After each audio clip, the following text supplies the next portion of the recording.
Every year, but those of us who are not too young when the election was held, and it was regarded as the freest, fairest, great election. Even though comrades said they didn't agree with option 4, some of us do, because we know that the military then were not sincere. But if you see somebody on the line, you can't change it. So because of that, some of us believe that, okay, let's just find a way to get them out. But what happened will happen, and people have spoken about it. And why it's important to say this is because at that time, a lot of us lost hope about our country. We believe that, what is going on with Nigeria? Is it that we are caused? Why can't we do things? This is a great election. Why would the military stop it? But we must appreciate Muhammadu Buhari, who recognized officially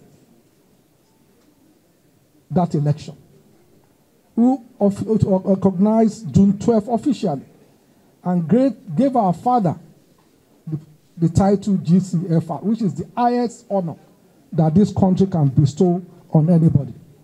So we must thank him.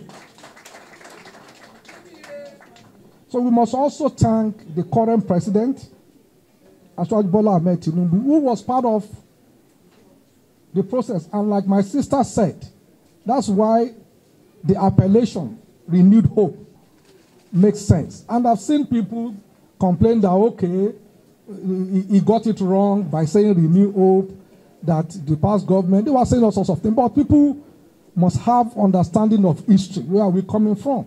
The renewed hope was targeted at that MKO Abiola mantle to say that we lost hope then. And that's why we must always remember, always, with honor. Number one, especially Chief MKO Abiola, because they gave the ultimate prize. He could have compromised. That's the truth. He could have compromised.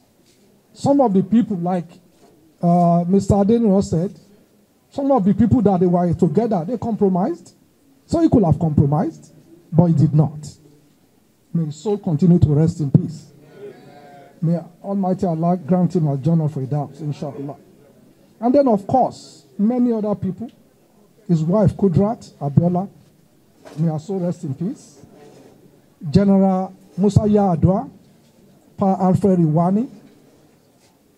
People that fought and fought, like Abraham Adesoya, Otto Nwako, Admiral Ndubisi Kanu, Frank Kokori, like somebody said, their Chief Bolaige, Ganifawaimi, and many, many people like that. Chief Anthony Enahoro, and so many others.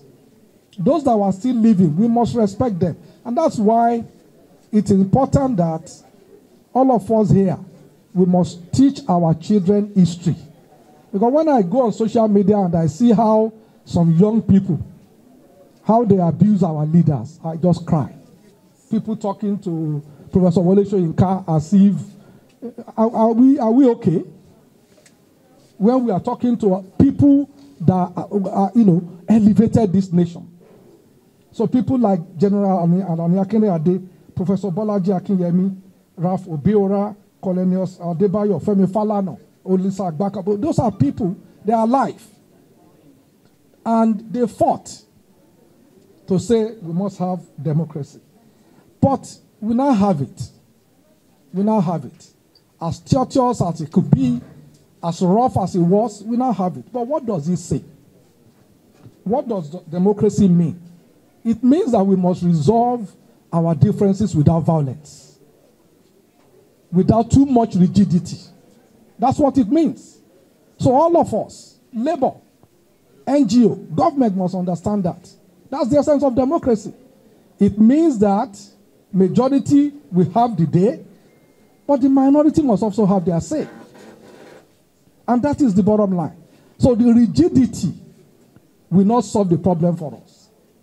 It's for us to sit down and listen to ourselves and agree on where we are going and how we will get there. So that is the essence of democracy. That is what our fathers, that's what they died for. So it will be a shame on all of us if we now bastardize it. It will be a big shame. And I'm a young artist. My ambition is to have my art gallery and also to have my artworks displayed in every home across the world. I have more than 200 pencil sketches in my credits. One of my intentions is to draw 1,000 faces of individuals that are making the world better through their positive contributions in their various communities across the world, which I am going to say that late Chief MKO Abiola is one of the 1,000 faces of our impact. With this my pencil sketch, I am therefore honored to present this my pencil sketch portrait of late Chief MKO Abiola, a Nigerian hero who fought tirelessly for democracy, celebrating his vision, leadership, and resilience that continue to inspire future generations, and thanking him for his selfless service